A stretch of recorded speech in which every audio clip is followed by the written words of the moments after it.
بسم اللہ الرحمن الرحیم۔ 29واں خط، فرقے کیسے مٹ سکتے ہیں؟ ہاں سلیم، سوال بڑا پریشان کن ہے، لیکن دیکھو کہ قرآن اس کا جواب کتنا اطمینان بخش دیتا ہے۔ غور سے سنو، قرآن نے دین کو مکمل کر دیا اور اس کے بعد مسلمانوں سے کہہ دیا کہ تمہارا شعار زندگی یہ ہے کہ وَاعْتَصِمُوا بِحَبْلِ اللَّهِ جَمِيعًا وَلَا تَفَرَّقُوا 3/102۔ تم سب کے سب مل کر اس ضابطۂ خداوندی کو محکم طور پر تھامے رہو اور فرقوں میں مت بٹ جاؤ۔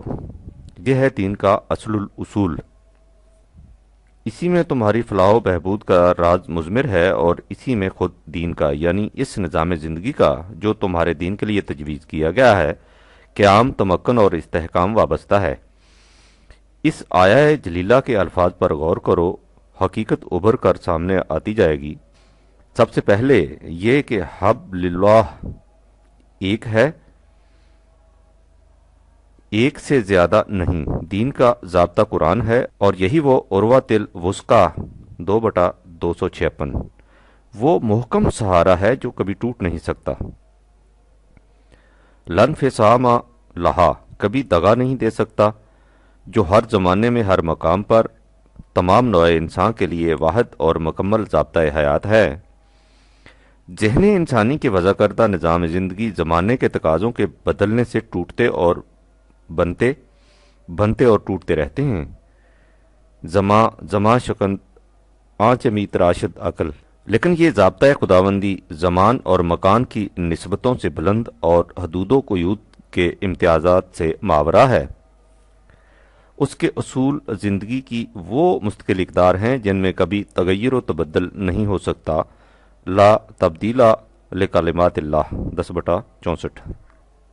وَاعْتَصِمُوا میں جمع کے سیغے تم سب اور جمیعاً کی تخصیص سے یہ حقیقت واضح ہو گئی کہ دین خدا اور بندے کے درمیان انفرادی تعلق کا نام نہیں کہ ہر شخص اپنی اپنی جگہ بیٹھے اپنے اپنے انداز سے گیان دھیان کے ذریعے خدا سے لو لگا لے اور اس طرح اپنی مکتی نجات کا سامان پیدا کر لے۔ دین اجتماعی نظام زندگی کا نام ہے